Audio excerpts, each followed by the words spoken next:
Hello everyone, welcome to my channel Wangshan happy moment. आपका मेरे FF को सुनने के लिए बहुत बहुत थैंक यू। अब हम इन लव पोएम का पार्ट 9 स्टार्ट करते हैं। ये एक स्पेशल पार्ट है फेयरवेल नाइट का, तो आप इसे पूरा सुनिएगा प्लीज़। बड़ी मुश्किल से मैंने रिकॉर्ड किया, तो आप इसे पूरा सुनिएगा बिना स्किप किए। और थैंक्स। तो लास्ट पार्ट में हमने देखा था कि वी निया सांग को मना लेता है कि वो उसके साथ शॉपिंग करने जाएगा और उसी की पसंद की ड्रेस पहनेगा। तो अब इससे आगे वो दोनों क्लास में बैठे ही थे, तभी प्रिंसिपल वहाँ आते हैं और सबसे कहते हैं कि मैंने परमिशन दे दी है पार्टी की, लेकिन इस पार्टी के रूल्स मैं ही बनाऊंगा। ये सुनकर सारे स्टूडेंट बहुत ही शॉक हो जाते हैं कि पार्टी के भी कोई रूल्स होते हैं।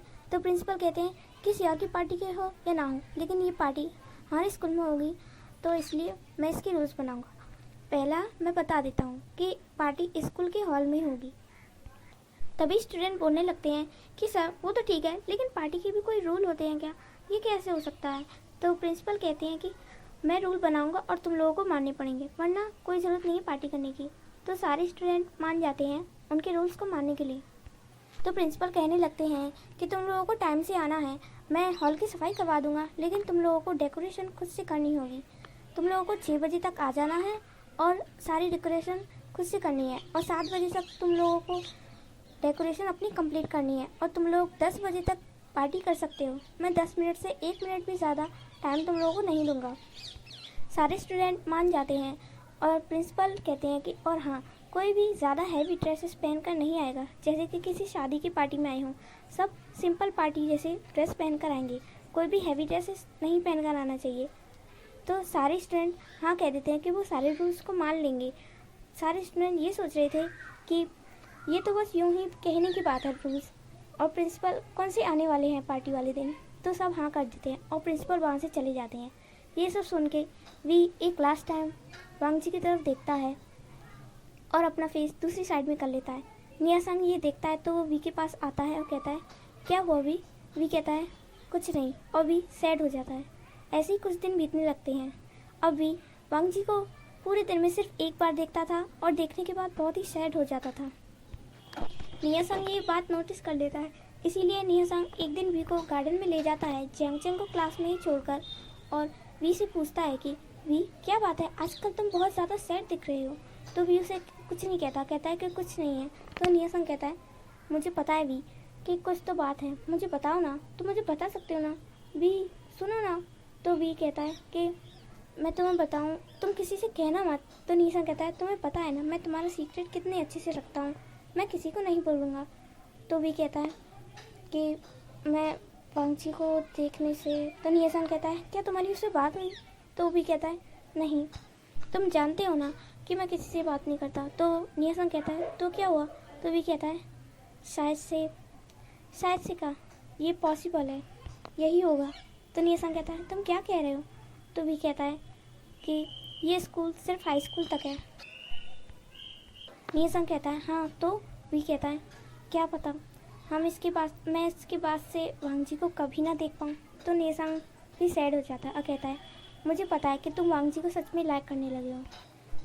वी अपने सर को नाम में हिलाते हुए कहता है कि नहीं, मैं उसे पसंद नहीं करता, लेकिन वो बहुत ही ज़्यादा ब्यूटीफुल है और उसे देखना बहुत ही अच्छा लगता है। तो निया सांग कहता है वो तो है।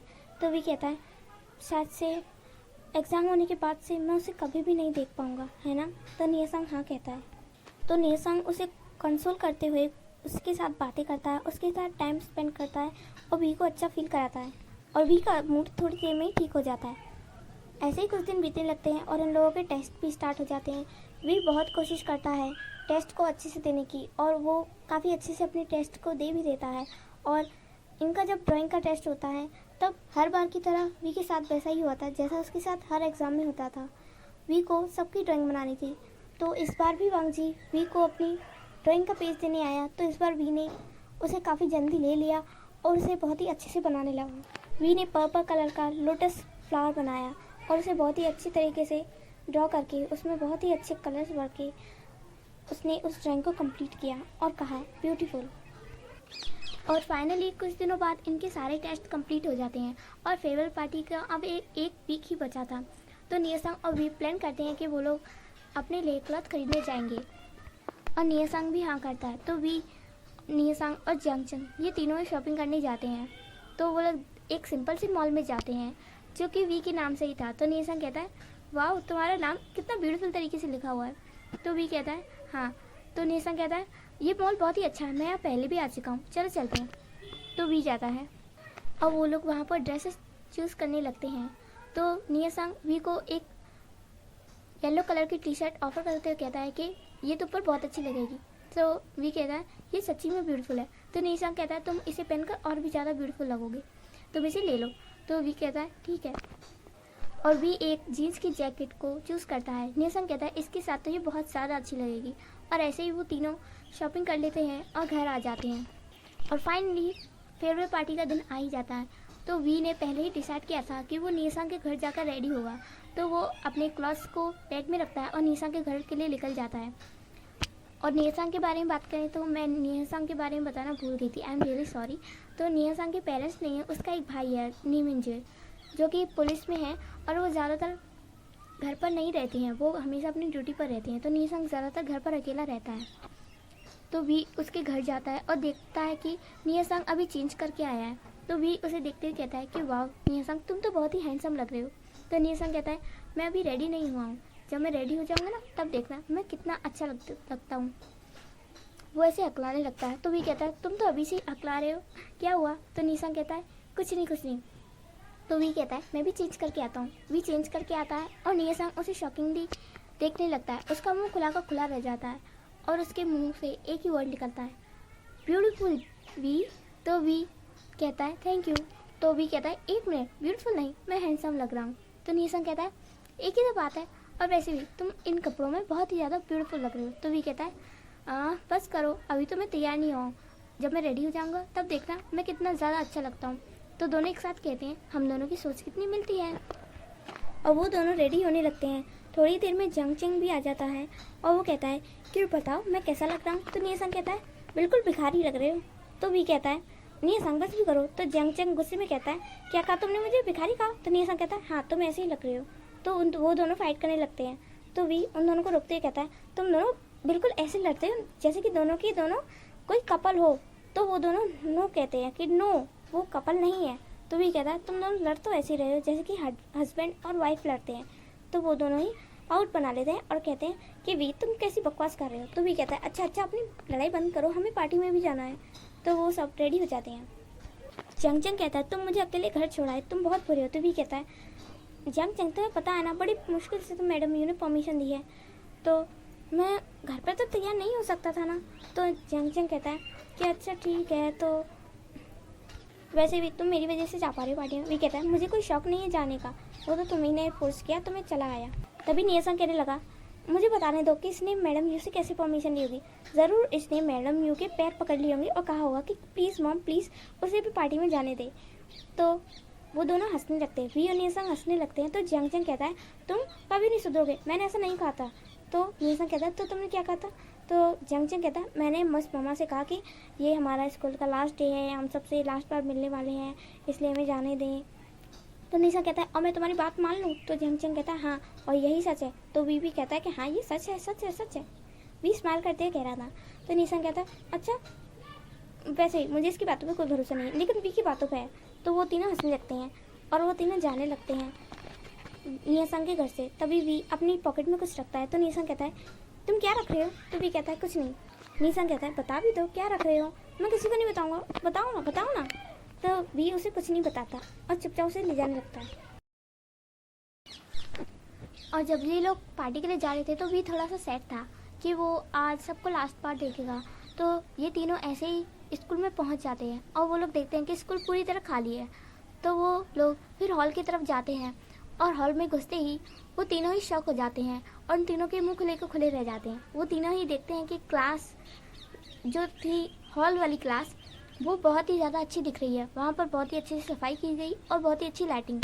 तो तीनों ही एक साथ कहते हैं वाह। फिर भी कहता है कि सर ने कितनी अच्छी लाइटिंग कराई है, यहाँ पर तो बिना डेकोरेशन के भी कितना अच्छा लग रहा है। तो नीसंग भी हाँ कहता है और फिर वो तीनों देखते हैं कि अभी तक कोई भी नहीं आया। तीनों ही ये देखकर शॉक हो जाते हैं कि अभी तक कोई भी नहीं आया। तो वो तीनों देखते हैं कि प्रिंसिपल और क्लास टीचर साइड में खड़े हैं। तो वो तीनों प्रिंसिपल और क्लास टीचर के पास जाते हैं और उन्हें ग्रीट करते हुए कहते हैं गुड इवनिंग सर। तो वो भी उन्हें गुड इवनिंग कहते हैं और वी से कहते हैं कि एक तुम दोनों ही हो जो स्कूल टाइम को सीरियस समझते हैं, वरना बाकी सब तो स्टूडेंट यूँ ही हैं। तो जियांगचन कहता है सर मैं भी तो हूँ। तो सर कहते हैं कि अच्छा तुम भी हो, हाँ हाँ ठीक है तुम भी हो। तभी प्रिंसिपल कहते हैं मुझे नहीं लगता बाकी के स्टूडेंट डेकोरेशन के लिए आएंगे। तो नियसंग कहता है आते होंगे। और जियांगचन भी ऐसे ही कहता है।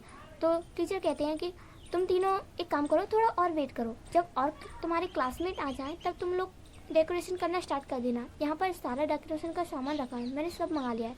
तो वी उन्हें थैंक यू कहता है और वो तीनों बैठ जाते हैं। थोड़ी देर में वांगजी भी अपने फ्रेंड के साथ वहाँ आ जाता है। वांगजी अपने एक फ्रेंड सॉन्गलेन के साथ आया था। वांगजी को देखते ही, वांगजी की क्लास में आते ही वी वांगजी को देखता है और उसे देखते ही रह जाता है और सोचने लगता है ये कितना ज़्यादा परफेक्ट लग रहा है, सच्ची में एकदम एंजल जैसा। और भी ऐसा सोचने लगता है और स्माइल करता है। तभी भी नियसंग की तरफ देखता है, जो कि देख तो वांगजी को ही रहा था लेकिन बहुत ही शॉकिंगली और अपना मुंह खोले हुए। तो वी कहता है इसे क्या हुआ। वी नियसंग को हिलाते हुए कहता है तुम्हें हुआ क्या है। तो नियसंग के मुँह से एक ही वर्ड निकलता है, वो कहता है वाह सच अ ब्यूटी। तो वी भी वांगजी की तरफ देखते हुए कहता है हाँ सच अ ब्यूटी। वी ने अभी वांगजी के सिर्फ फेस देखा था। तभी नियसंग कहता है कि वाह तुम दोनों ने सेम कपड़े पहने हैं। तो वी देखता है कि जैसी जैकेट वी पहन कर आया था वैसी जैकेट वांगजी भी पहन कर आया था, जीन्स वाली। और वो स्माइल करता है और मन में सोचता है ये कितना ज़्यादा परफेक्ट लग रहा है और कितना ज़्यादा ब्यूटीफुल, लाइक अ एंजल। उसके बाद वी अपने क्लास टीचर के पास जाता है और वांगजी भी उसे फॉलो करता है और वांगजी टीचर को गुड इवनिंग विश करता है और टीचर भी उसे गुड इवनिंग कहते हैं। तो वी कहता है कि सर काफ़ी टाइम हो गया है, हमें डेकोरेशन स्टार्ट कर सकते हैं। तो टीचर भी हाँ कह देते हैं। तो वांगजी कहता है कि क्या मुझे भी हेल्प करनी होगी। तो वी कहता है अगर तुम्हें करनी हो तो कर दो। तो वो पांचों मिलकर अब डेकोरेशन स्टार्ट करते हैं। वो सब बलून्स को फुलाने लगते हैं और वो थोड़ी देर में सारे बलून्स को फुला लेते हैं। वो इतने ज़्यादा बलून्स थे कि पूरे हॉल में फैल गए थे। फिर वो लोग डबल के टेप से उन्हें चिपकाने लगते हैं। वी ने बहुत ही अच्छे से कलर बाय कलर और अच्छे से जैसे लगाने थे वैसे लगाने लगता है और थोड़ी देर में वो लोग पूरे हॉल में बलून्स को भर देते हैं। फिर भी देखता है कि अभी तो बहुत सारे बलून्स बचे हैं। तो भी सोचता है कि वो इन्हें ऊपर छत पर लगाएगा, लेकिन वहाँ तक तो ये लोग पहुँच ही नहीं सकते। तो वी उन पर डबल टेप लगाकर फेंकता है तो वो बलून्स नीचे ही रह जाते हैं। तो वी को सोचने लगता है और वी को एक आइडिया आता है और वो नियसंग के बालों को खींचते उसे बिठा देता है। और नियसंग कहता है वी क्या कर रहे हो तुम, मेरे बाल खराब कर दिए तुमने। तो वी उसके बालों पर बलून्स को रगड़ता है और उसे ऊपर की तरफ फेंकता है। तो बलून्स सीधा दीवार पर जाकर लग जाते हैं, सबसे ऊपर वाली दीवार पर। और नियसंग कहता है तुम कर क्या रहे हो मेरे बालों के साथ। वी ऐसे ही करने लगता है और सारे बलून्स को चिपकाने लगता है। तभी वांगजी का फ्रेंड सॉन्गलेन ये देख लेता है और कहता है कि वाह इस बच्चे का तो कमाल नहीं, वाह बच्चे कमाल है तुम्हारा, लगे रहो लगे रहो। वो ताली बजाते हुए ऐसा कहता है और वी इस बात से थोड़ा इरिटेट हो जाता है और वो कहता है थैंक यू अंकल, तुम्हें भी ऐसी डेकोरेशन करनी चाहिए। तो वी ऐसा कहता है तो सॉन्गलेन कहता है क्या अंकल, और मैं कहाँ से अंकल दिखाई दे रहा हूँ। तो वांगजी ये सुनकर स्माइल करता है और कहता है वो ठीक कह रहा है। तो सॉन्गलेन कहता है तुम उसकी साइड क्यों ले रहे हो। तो वांगजी स्माइल करता है और कहता है कि तुम दिखते ही हो अंकल जैसे। सॉन्गलेन कहता है ये झूठ है, मैं बिल्कुल एक बॉय जैसा दिखता हूँ, एक यंग बॉय। तो वांगजी कहता है वो तो बताइए तुम कितने यंग हो। फिर वो दोनों लड़ने लगते हैं और वांगजी भी उसके बालों पर बलून्स को रगड़ने लगता है। तो सॉन्गलेन उस पर गुस्सा हो जाता है, कहता है कि मेरे बालों को ख़राब मत करो, तुम उस बच्चे की नकल करना चाहते हो। तो वांगजी कहता है क्यों मैं नहीं कर सकता। तो कहता है वो कर रहा है ना, काफ़ी है, मेरे बालों को ख़राब मत करो। हमारा वी जो कि नियसंग के पूरे बालों को ख़राब करने के बाद, उसे मैसी करने के बाद बहुत ही ज़्यादा स्माइल कर रहा था और देख रहा था कि नियसंग के बाल कैसे मैसी हो गए और वो बहुत ही ज़्यादा फ़नी दिख रहा है। वी हंसते हुए कहता है अब तुम दिख रहे हो बिल्कुल परफेक्ट। नियसंग गुस्सा होते हुए कहता है तुमने मेरे सारे बाल ख़राब कर दिए, मैं इतनी मुश्किल से अपने बालों को इतना अच्छा करके आया था और तुमने बिल्कुल ख़राब कर दिया। तो वी स्माइल करता है, कहता है सॉरी। तो नियसंग कहता है मैं भी तुम्हारे बालों पर बलून से रगड़ूंगा। तो भी भागने लगता है, कहता है नहीं नहीं नहीं, मेरे बालों को ख़राब मत करो प्लीज़, अभी नहीं प्लीज़ प्लीज़ प्लीज़। और फिर भी उसके सारे बलून्स को फोड़ देता है जितने भी बचे कुचे थे। तो नियसंग गुस्सा हो जाता है, भी कहता है प्लीज़ आज गुस्सा मत हो प्लीज़ प्लीज़। भी अपने कान पकड़ने लगता है। तो नियसंग कहता है ठीक है, और वो लोग डेकोरेशन को करने लगते हैं। थोड़ी देर में वो सारे बलून्स को लगा लेते हैं और डेकोरेशन भी लगभग हो ही चुकी थी। तभी भी देखता है कि स्टेज पर जो पर्दे लगे थे वो एक साइड से गिर गए हैं। तो वी एक सीढ़ी को देखता है और उस पर्दे को ठीक करने चला जाता है और वो नियसंग को बुलाता है कि नियसंग इधर आओ। तो नियसंग कहता है क्या हुआ? तो वी कहता है इसे पकड़े रखो ताकि ये गिर ना जाए। तो नियसंग उसे पकड़ लेता है और वी उस पर्दे को ठीक करने लगता है। थोड़ी देर में जंगचन नियसंग को आवाज़ देता है कि नियसंग इधर आओ। तो नियसंग वहाँ चला जाता है। तभी वी के साइड में वांगजी खड़ा था और वी उसे देखता है और कहता है कि ये बिल्कुल एंजल जैसे लग रहा है, क्या ये आज किसी को मार डालने आया है? तो वी ऐसा सोचता है और स्माइल करता है और उस पर्दे को ठीक कर देता है। वी जब उतरने लगा था तो उसे पता नहीं था कि नियसंग नीचे है या नहीं। वी उतरने लगा था तो उसका पैर स्लिप हो जाता है और वी सोचता है अरे नहीं, मैं तो गिरा, मैं गिर जाऊंगा, मेरा अभी सर फट जाएगा, नहीं मुझे नहीं गिरना, मेरा सर। वी ऐसा कहते हुए अपनी आंखों को क्लोज कर लेता है और अपने सर पर हाथ रख लेता है। तभी वो फील करता है कि वो ज़मीन पर नहीं गिरा। वी सोचने लगता है कि मैं नीचे नहीं गिरा, अभी तो मेरा सर फटने वाला था, मैं नीचे गिरने वाला था, अभी क्या है, मैं हवा में हूँ, कहाँ हूँ मैं? तो वी अपनी आंखों को ओपन करता है और देखता है कि वो किसी की बाहों में है और वी ये देखकर शॉक हो जाता है कि वो और कोई नहीं वांगजी था जिसने वी को ब्राइडल स्टाइल में कैरी कर लिया था। वी वांगजी को देखकर शॉक रह जाता है कि वो वांगजी के इतना करीब पहली बार है। उन दोनों की आई कांटेक्ट होती है और दोनों ही एक दूसरे को देखने लगते हैं। तभी उन दोनों को साथ में एक वॉइस सुनाई देती है जो कि थी वाओ। नियसंग सामने ही खड़ा होकर शॉकिंगली कह रहा था वाओ। तो दोनों ही अपने अपने सेंसेस में आते हैं और सीधा खड़े हो जाते हैं। मैंने देखा कि मैं उसकी बाहों में हूँ, लगा कि जैसे मैं किसी स्वर्ग में हूँ और वो आज बिल्कुल एंजल जैसा लग रहा है, तो ऐसा ही लगा जैसे कि मैं किसी स्वर्ग में हूँ। और तभी नियसंग आ गया और जिसकी वजह से हमें अलग होना पड़ा। अभी वो दिखने में बिल्कुल एक ब्लशी रैबिट जैसा लग रहा है, बिल्कुल वाइट रैबिट, और वो ब्लश कर रहा है, ये मुझे दिख रहा है। वी ऐसा सोचने लगता है। तभी वी होश में आता है और कहता है वांगजी थैंक यू। तो वांगजी कहता है तुम्हें ध्यान रखना चाहिए, तुम गिर सकते थे। तो वी उसे थैंक यू कहता है। तभी नियसंग वहाँ आता है और कहता है सॉरी, मैं कबाब में हड्डी बन गया। तो वी कहता है तुम्हें यही रुकना चाहिए था, अगर मैं गिर जाता तो नियसंग कहता है कि अब क्या कह रहे हो, तुम गिरे तो नहीं ना, वांगजी ने तुम्हें पकड़ लिया। तो वी कहता है हाँ पकड़ लिया। तो नियसंग कहता है क्या तुम ब्लश कर रहे हो, दिखाओ दिखाओ दिखाओ। तो वी अपनी फेस को छुपाने लगता है, कहता है नहीं मैं ब्लश नहीं कर रहा हूँ, मैं ब्लश नहीं कर रहा हूँ। और भी वहाँ से भाग जाता है। उन लोगों की डेकोरेशन कुछ ही टाइम में पूरी हो जाती है और फिर वो लोग वेट करने लगते हैं बाकी स्टूडेंट के आने का। और नियसंग इधर से उधर बस घूम रहा था और जंगचन जो कि अपनी ही बातों में लगा हुआ था कि ये यहाँ ये वहाँ, और भी एक साइड में बैठा था। तभी उसे कुछ याद आता है और वो अपनी पॉकेट से एक छोटी सी डायरी निकालता है और कहता है कि ये डायरी मेरी फीलिंग्स हैं। वी फिर हमें बताता है कि वी कहता है कि जब से मैंने वांगजी को देखा है तब से मैंने इस डायरी को बनाया। वी ने जिस दिन से वांगजी को देखा था उसी दिन उसने ये डायरी बनाई थी और उसे वांगजी को देखकर जो भी फीलिंग आती थी वो इस डायरी में उस फीलिंग को लिखा करता था, या तो पोयम के थ्रू या फिर वर्ड्स के थ्रू। उसे जो भी फील होता था वो उस डायरी में लिखता था। और वी अभी भी वांगजी को देखता है और इस डायरी को निकालता है और लिखने लगता है। वी लिखता है, वी पहले पढ़ने लगता है कि उसमें क्या क्या लिखा था। उसमें कई सारी पोएम्स और कई सारे थॉट लिखे हुए थे कि वांगजी के ऊपर थे। वी फिर पन्नों को आगे करता है और उसके डायरी के सिर्फ 4 से 5 ही पन्ने रह गए थे।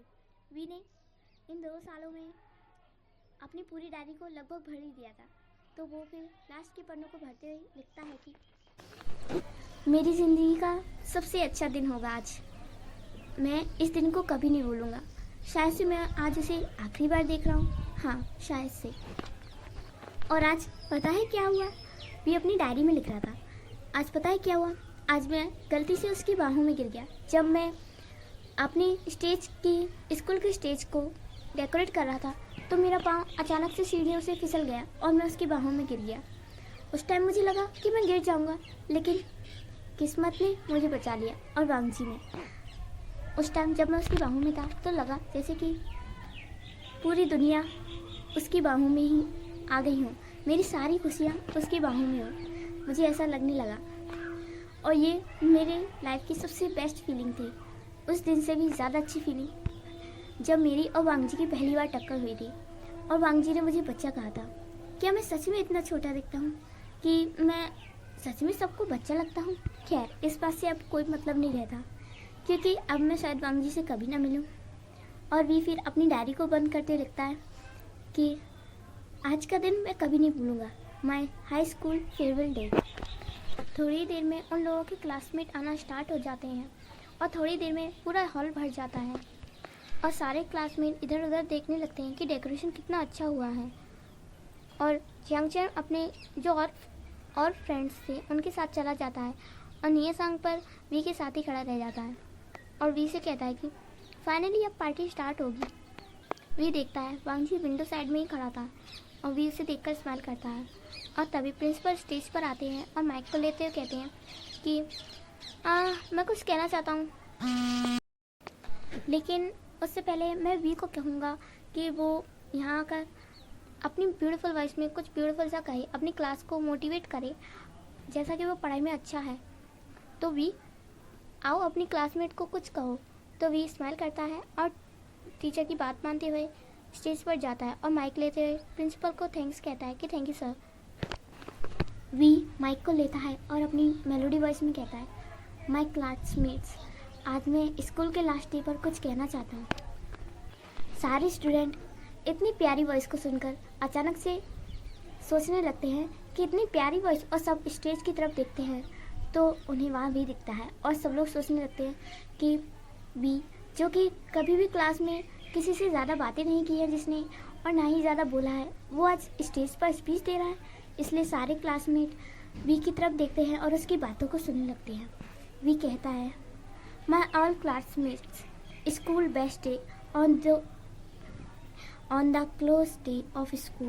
It's time to say day to all of our school friends, classmates and teachers. What I remember most about high school are the memories are created with my friends. I'm really happy for my high school days. School time is end, but memory best forever. School memories are best part of my life. I'm really thankful of my classmates and teachers and all schoolmates. I'm really happy of my school days, high school days. Thank you मेरी speech को सुनने के लिए। और मैं एक और बात कहना चाहता हूँ, आज हमारे स्कूल का लास्ट डे है और आज के दिन को एंजॉय कीजिए। मैं बस यही कहना चाहूँगा कि आज के दिन को एंजॉय कीजिए। क्या पता आज आप जिसके साथ खड़े हैं कल आप उसे देख भी ना पाए, या आज जो आपके साथ खड़ा है उसे आप ज़िंदगी भर कभी ना देख पाए। तो आज के दिन को एंजॉय कीजिए। वी फिर एक बार वांग जी की तरफ देखता है। वांग जी विंडो साइड में खड़ा था और वांग जी भी एक बार वी को देखता है। वी फिर वांग जी को देखते हुए कहता है, भले ही हम कभी दोस्त न बने या हमने कभी बातें नहीं की, लेकिन मैं तुम्हें हमेशा याद रखूँगा और आज के दिन को मैं कभी नहीं भूलूँगा।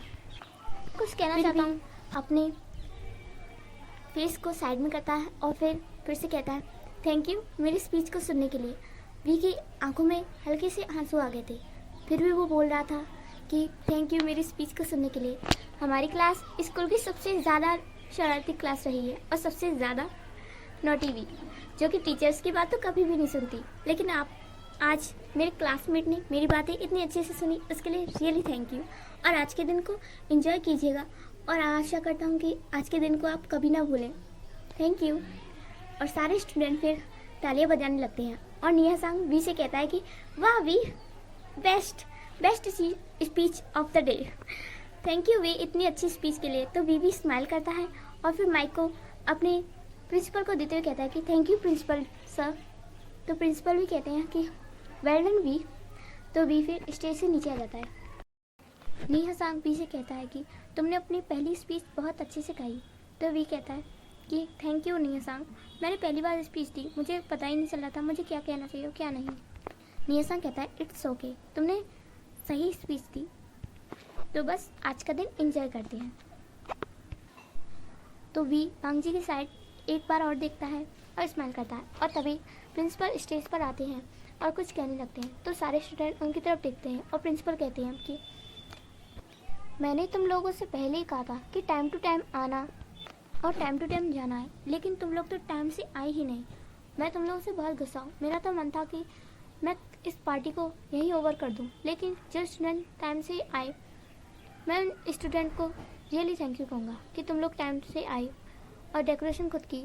तो उन स्टूडेंट के लिए मैं इस पार्टी को परमिशन तो देता हूँ, लेकिन अब पार्टी 10 बजे नहीं 9 बजे ही ओवर हो जानी चाहिए। तो सारे स्टूडेंट बहुत ही शॉक हो जाते हैं और कहते हैं कि सर आप ऐसा नहीं कर सकते हैं। और मैं ऐसा क्यों नहीं कर सकता हूँ, प्रिंसिपल ने कहा। तो स्टूडेंट कहने लगे कि सर आपने पार्टी के टाइम चेंज क्यों किया। तो प्रिंसिपल कहने लगते हैं कि तुम लोगों ने चेंज क्यों किया, मैंने कहा था कि तुम लोगों को 6 बजे आ जाना है और तुम लोग आए कब हो, अब 8 बज रहे हैं, तुम लोगों ने घड़ी देखी। तो सारे स्टूडेंट सैड हो जाते हैं और कहते हैं कि सर ऐसा मत कीजिए प्लीज़ प्लीज़। तो प्रिंसिपल नो कहते हुए वहाँ से चले जाते हो, कहते हैं कि मुझे पार्टी नहीं चाहिए थी, लेकिन तुम लोगों ने जिद की इसलिए मैंने पार्टी की परमिशन दी। अब पार्टी 9 बजे ओवर हो जानी चाहिए, तुम लोग समझ गए। ऐसा कहकर प्रिंसिपल वहाँ से चले जाते हैं और सारे स्टूडेंट बहुत ही ज़्यादा सैड हो जाते हैं, लेकिन वी को इससे ज़्यादा कोई फ़र्क नहीं पड़ा था। निया-सांग कहने लगता है कि प्रिंसिपल ने ऐसा क्यों किया, अब हम पार्टी कैसे एंजॉय करेंगे। भी कहता है कि कोई बात नहीं निया-सांग। तो निया-सांग कहता है तुम्हें क्या पता पार्टी क्या होती है, तुम तो कहीं पार्टी में आए नहीं, लेकिन मेरी तो पार्टी वेस्ट गई इन लोगों की वजह से। दूसरी तरफ वांगजी को भी इस बात से कोई ज़्यादा फर्क नहीं पड़ रहा था। तो वी देखता है कि वी के क्लास टीचर बहुत ही ज़्यादा सैड है और वी उनके पास जाता है और वांगजी भी उसे फॉलो करता है। और वी कहता है कि क्या हुआ सर, आप इतने सैड क्यों दिखाई दे रहे हैं।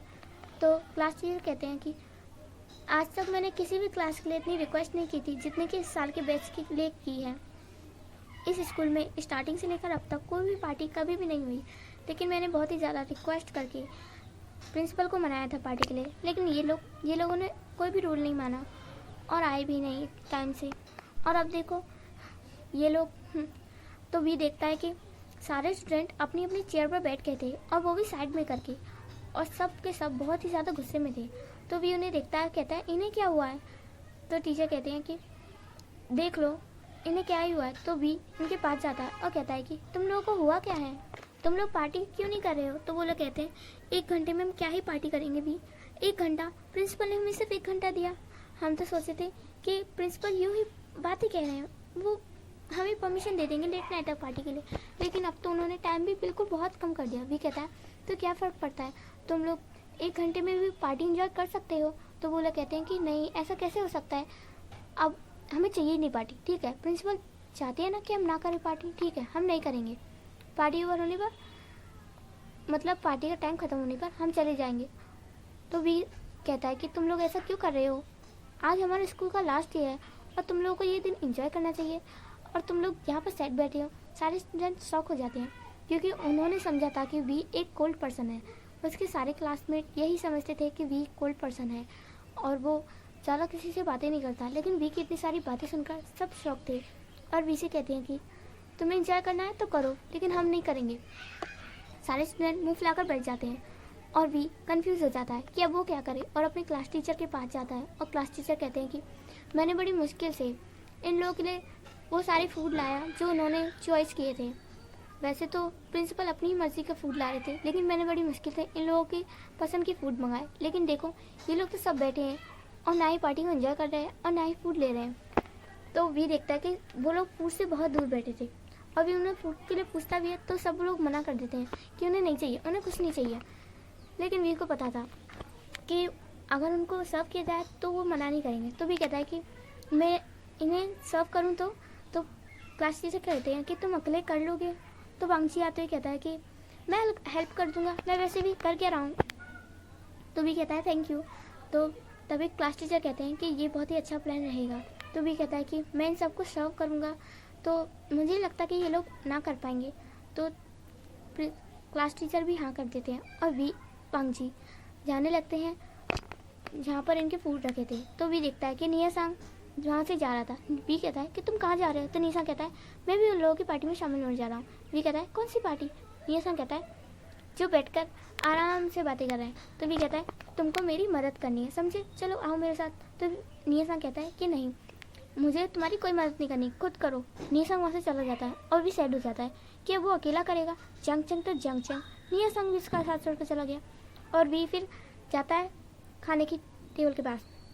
वांगजी का फ्रेंड सॉन्गलैन भी उनकी हेल्प करता है सारे फूड को प्लेट में रखने की। तो वी और वांगजी मिलकर फूड को रख रहे थे और अच्छे से उन्हें डेकोरेट करके रख रहे थे। वी वांगजी की हेल्प करता है सारे फूड को प्लेट में रखने की।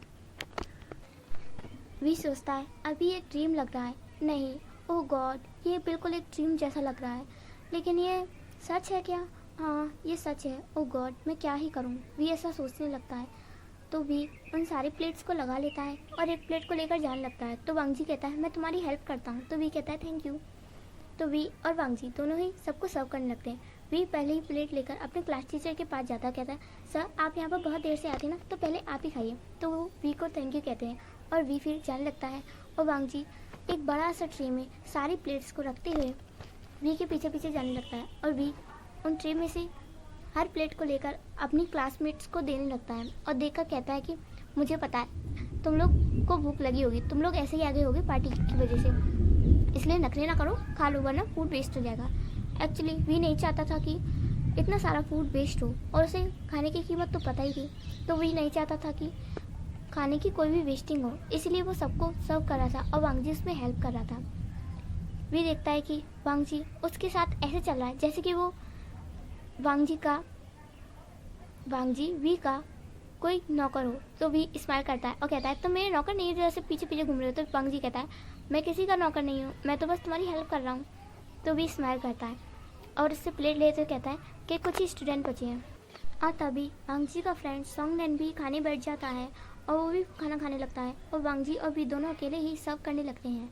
तो निया सांग उन्हें देखता है और सोचता है कि इन दोनों की सिचुएशन कितनी अच्छी लग रही है। उस टाइम इन दोनों की सिचुएशन ऐसी लग रही थी कि जैसे कि वो दोनों न्यूली ब्राइड कपल हो और उनके घर पर न्यू गेस्ट्स आए हों और वो दोनों सर्व कर रही हों उनको, बिल्कुल ऐसी सिचुएशन थी। यह सब सोचकर निया सांग हंसने लगता है।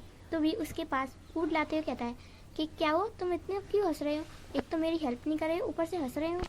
निया सांग कहता है क्या तुम्हें समझ नहीं आ रहा है? तो वी कहता है क्या समझ नहीं आ रहा है? तो निया सांग कहता है कुछ नहीं, तुम अपना काम करो। और वो खाना खाने लगता है। तो वी कहता है तुम कितने ज़्यादा बुरे हो, मेरी हेल्प भी नहीं कर रहे हो और आराम से बैठकर खा रहे हो। तो निया सांग कहता है तुम जब बाद में सोचोगे ना तब तुम्हें पता चलेगा। निया सांग अपने मुंह में फूड भरते हुए कहता है। तो वी कहता है हाँ चुपचाप खाओ।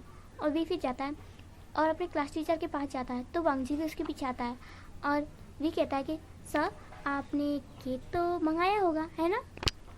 तो क्लास टीचर और वांगजी एक साथ कहते हैं कि हाँ। तो वांगजी कहता है कि मैं ही गया था केक लेने के लिए।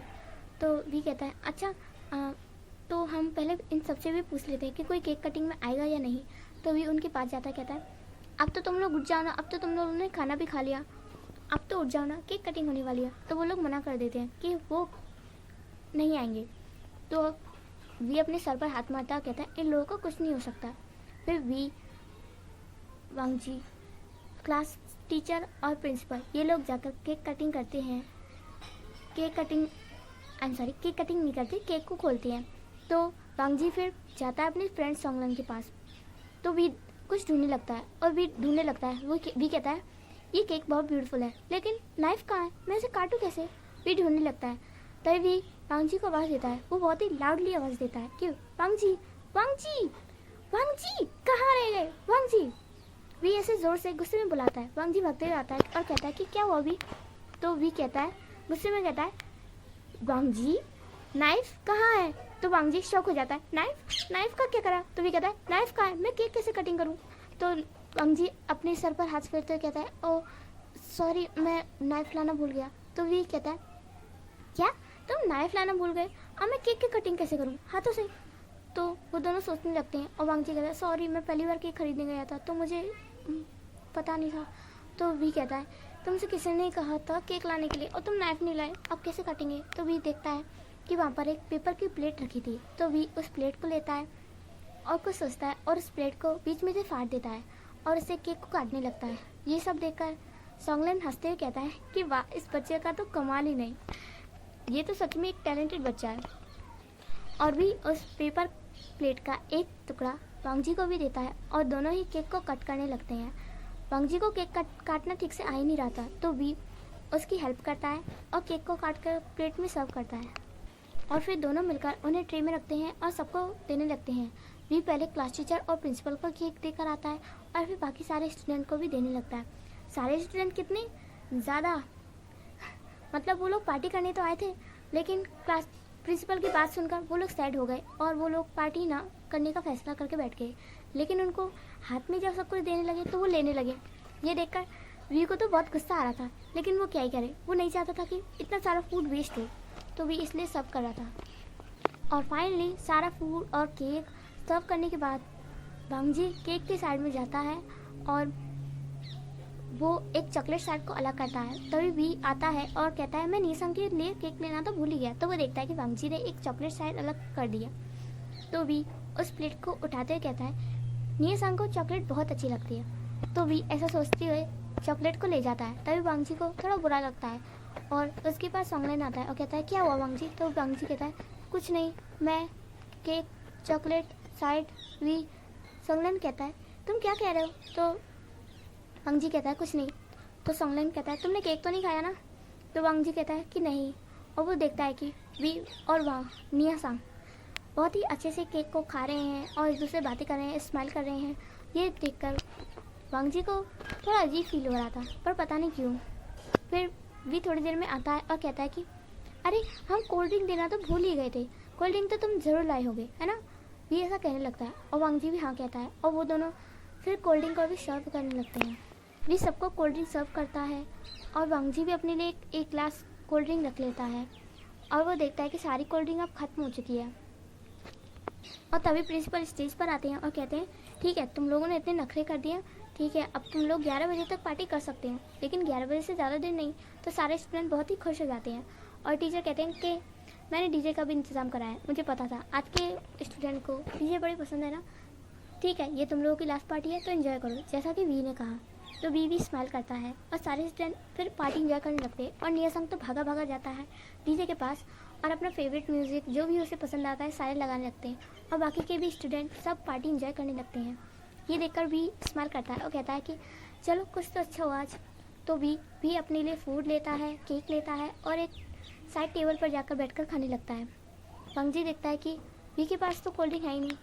तो वांगजी थोड़ी देर बाद वी जब फूड खा रहा था तो वो देखता है कि किसी का हाथ आया आगे पीछे से। तो वी देखता है अपने पीछे तो वहाँ वांगजी था। वांगजी कह रहा था तुम अपने लिए कोल्ड ड्रिंक लेना तो भूल ही गए। तो वी कहता है ओह मैं वो वी ऐसा कहने लगता है। तो वांगजी उसकी टेबल पर कोल्ड ड्रिंक रखते हुए कहता है कि ये लो तुम भूल गए थे। तो वी थैंक यू कहता है और वांगजी वहाँ से चला जाता है। वी अपना फूड खाने के बाद सोचता है कोल्ड ड्रिंक मैं और कोल्ड ड्रिंक मैंने आज तक कभी कोल्ड ड्रिंक नहीं पी, कैसी होगी ये भी सोचता है। और कोल्ड ड्रिंक जब बिल्कुल उसकी कोल्डनेस ख़त्म हो जाती है भी तब उस ग्लास को उठाता है और पीने लगता है। वी को स्टार्टिंग में उसका टेस्ट थोड़ा अलग लगता है कि ये क्या ही टेस्ट है, फिर भी जैसे तैसे उस कोल्ड ड्रिंक को पी लेता है और वी को थोड़ी देर बाद चक्कर आने लगते हैं। फिर भी सोचता है मुझे ऐसा क्यों फील हो रहा है जैसे कि मेरा बॉडी बहुत ज़्यादा लूज़ हो गया है, मेरे अंदर बिल्कुल भी वज़न नहीं है और मैं अभी गिर जाऊँगा। वी ऐसा सोचने लगता है। इसी में हमारा फेयरवेल नाइट का ये सीन ख़त्म होता है और हमें सुबह का सीन दिखाते हैं। वी जो कि अपने बेड से उठता है और उसके सर में बहुत दर्द हो रहा होता है। वी कहता है कि क्या ही हुआ था रात को। वी याद करने लगता है। फिर उसे याद आता है कि जब वांगजी हॉल में आया था स्कूल के हॉल में तो वो कितना ज़्यादा ब्यूटीफुल लग रहा था। वी को सबसे पहले वही सीन याद आया और वी फिर सोचने लगा वो बिल्कुल एक एंजल जैसा लग रहा था, जैसे कि स्वर्ग से उतरा हुआ एक एंजल हो। वो क्लास में आया तो लगा जैसे कि सारी लाइटिंग इसी से हो। और फिर भी सोचने लगा कि टीचर काफ़ी परेशान थे कि फूड वेस्ट ना हो जाए, इसलिए वांगजी भी मेरी हेल्प करने लगा। वांगजी मेरी हेल्प क्यों कर रहा था पता नहीं, लेकिन उसकी हेल्प करने से मुझे बहुत अच्छा लग रहा था। वांगजी बिल्कुल ऐसा बिहेव कर रहा था जैसे कि वो सच में मेरा हस्बैंड हो। ये ऐसा सोचता है और स्माइल करता कहता नहीं वी तुम ये क्या सोच रहे हो, ओ बेवकूफ़ कहेंगे, ऐसा क्या सोच रहे हो तुम। और वी फिर सोचता है हम जब सबको सर्व कर रहे थे तो मैं सबको सर्व कर रहा था और वांगजी मेरे पीछे पीछे ट्रे लेकर जा रहा था। सच में ये दिन मेरा सबसे बेस्ट दिन है। इस दिन को मैं अपनी पूरी लाइफ टाइम तक नहीं भूलूंगा। मेरा सबसे बेस्ट दिन, मेरी फेयरवेल पार्टी, मेरी हाई स्कूल की फेयरवेल पार्टी, मैं इसे कभी नहीं भूलूंगा। और फिर यहीं पर हमारा सीन कट होता है और हमें दिखाते हैं 3 साल बाद का सीन। हाँ गाइस 3 साल बाद का सीन। अब यहाँ पर 3 साल बीत चुके हैं और इन 3 साल के बीच में क्या हुआ है वो आपको स्टोरी में आगे पता चलेगा। हमें दिखाते हैं वांग जी को, जो कि अपने कॉलेज के फर्स्ट डे के लिए रेडी हो रहा था। और वांग जी सोच रहा था फाइनली इतना ज़्यादा मेहनत करने के बाद मैं कॉलेज में आ ही गया। तभी वांग जी के ब्रदर आते हुए कहते हैं कि वांग जी ब्रेकफास्ट रेडी है। तो वांग जी कहता है कि ब्रदर क्या आप भूल गए, अब आपको मुझे ईबो कहना है। तो लान शिचन कहते हैं कि तुम हमारे लिए तो वांग जी ही रहोगे ना। तो वांग जी कहता है ब्रदर वैसे भी वांग जी नाम बच्चों वाला नाम लगता है और अब से आप मुझे ईबो कहकर बुलाएंगे। तो लान शिचन कहते हैं अच्छा ठीक है ईबो। तभी मिसेस लान अंदर आती हैं और वांग जी के लिए मिल्क लाते हुए कहती हैं ओ लानजान बेबी कैसे हो, ये लो मैं तुम्हारे लिए मिल्क लाई हूँ। तो वांग जी इरिटेट होता है और कहता है कि मामा मैं बेबी नहीं हूँ, मैं अब कॉलेज में आ गया हूँ। तो मिसेस लान कहती है अच्छा ठीक है ये लो मिल्क पियो। तो वांग जी उस मिल्क को लेता है और कहता है कि थैंक यू मम, और आज मेरा फर्स्ट डे है तो मैं आपको फिर आकर बताऊंगा कि मेरा फर्स्ट डे कैसा गया। तो मिसेस लान कहती है अच्छा ठीक है अच्छे से रेडी हो जाओ, मैंने ब्रेकफास्ट रेडी कर दिया है। तो वांग जी नीचे जाता है और सब लोग मिलकर ब्रेकफास्ट करते हैं। और दूसरी तरफ हमें दिखाते हैं वी के बारे में बताऊं। वी अब एक रेंट के हाउस में रहता है और वी अब बीजिंग छोड़कर गुसू आ गया है और गुसू की यूनिवर्सिटी क्लाउड रिसर्च में पढ़ता है। उसने एक रेंट का घर लिया है और वो नाइट को पार्ट टाइम जॉब करता है एक रेस्टोरेंट में, और वो कॉलेज का सेकेंड ईयर में है और वो भी अपने इस कॉलेज जाने के लिए रेडी हो रहा था। तो इसी में आज का हमारा ये पार्ट ख़त्म होता है। जैसा भी लगा हो कमेंट प्लीज़ ज़रूर करिएगा और इससे आगे मैं आपको नेक्स्ट पार्ट में बताऊंगी। थैंक यू सो मच मेरा FF सुनने के लिए। जैसा भी लगे कमेंट ज़रूर करना।